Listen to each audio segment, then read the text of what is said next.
ताई मोदींची सभा होतीये, चारही मतदारसंघासाठी मोदी खरं तर आज पुण्यात आहेत.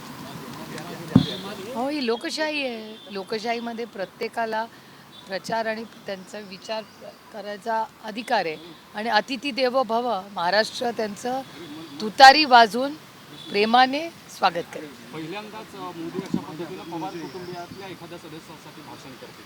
ते त्यांच्या उमेदवारासाठी करत आहेत. पण ताई खरं तर आज आणि उद्या तब्बल 6 सभा आहेत.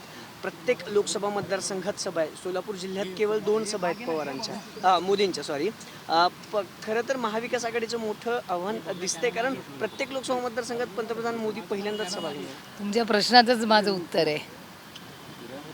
मोदींच्या सभेने काही परिणाम होणार नाही आणि तुम्ही जनताला असं विश्वास मोदींची सभा होणार आहे, त्या सभेचा काही परिणाम होईल असं वाटतं का?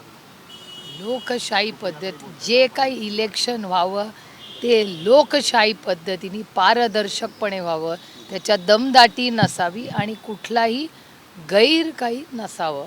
रोहित पवारांना काल थेट धमकी आली अजित पवार गटाकडून अशी माहिती आहे. कशा पद्धतीनं एकूण मी त्याची माहिती घेते. माझ्या पण कानावर तुमच्याच चॅनल थ्रू आली आहे. मी त्याची माहिती घेते, त्याचं उत्तर मी मुळशी देईन. हां, अजितदादा काल बोलताना असं म्हणालेत की साहेब ज्या ज्या वेळी थांबले त्या त्यावेळेस तुम्ही निवडून दिलात. सुप्रियाला देखील, म्हणजे तुम्हाला 3दा निवडून दिलं. भावनिक होऊ नका, आता तुम्ही निवडून द्या तर सुनित्रालाच निवडून द्या. मी काय ते भाषण ऐकलं पण नाही आणि वाचलं पण नाही. मी कसं बोलणार त्याच्यावर? तुम्ही मोदींना पुतीन म्हणता, पण त्याच मोदींकडनं तुम्ही पुरस्कार घेतला. मला याची माहिती नाही. मी इंटरव्ह्यूच वाचला नाही, त्याच्यामुळे मी कसं बोलणार? दुसरं असं ते तुम्ही ईडीचं म्हणता, म्हणे फक्त 3% पॉलिटिकल लोकांवरती ईडीची कारवाई, बाकी सगळे नॉर्मल आहे.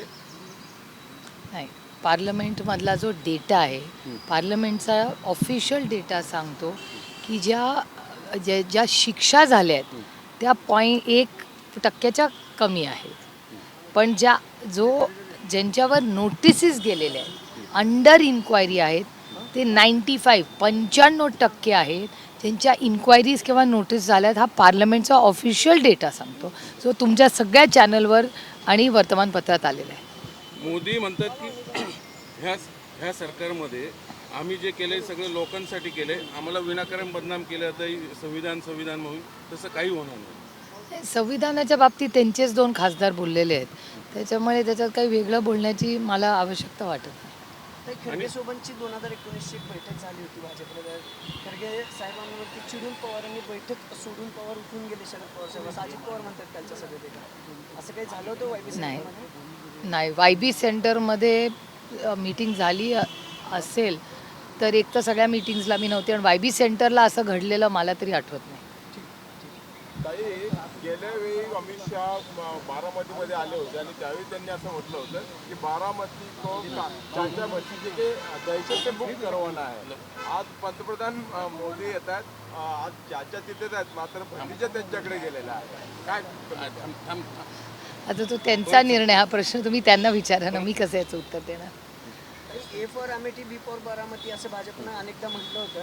अमेठीमध्ये स्मृती इराणी जिंकून गांधींना त्यांनी वायनाडमध्ये पाठवलं. बारामतीत तुम्हाला तेव्हा जाईल हे सगळं असं वाटतं तुम्हाला? अहो, ही लोकशाही आहे. लोकशाहीमध्ये प्रत्येकाला आपला प्रचार भाषण करायचा अधिकार आहे ना. ताई, मोदी म्हणतात की हा देश कौटुंबिक वादाचा तिरस्कार करतो, म्हणून तुमच्या परिवाराच्या भांडणामुळे देशाला का वेठीस जातात? आता काय?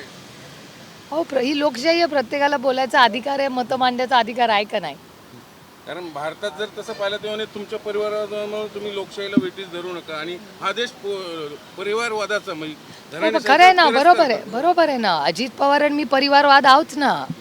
शून्यातून विश्व कोणी उभी केले? शरद पवारांनी. अजित पवार आणि मी परिवारवाद आहोतच ना. आम्हाला दोघांनाही सॉफ्ट लँडिंग मिळालेलंच आहे.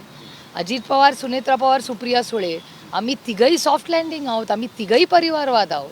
आणि मी तर पार्लमेंटमध्ये पण बोलले की मी अजित पवार, आणि आता सुनेत्रा वहिनी तेव्हा नव्हत्या राजकारणात, पण मी अजित पवार आणि माझ्याबद्दल की जेव्हा राजकारणात आले तेव्हापासून अजित पवार आणि मी परिवारवाद आहोतच ना. नाकारून कसं चालेल?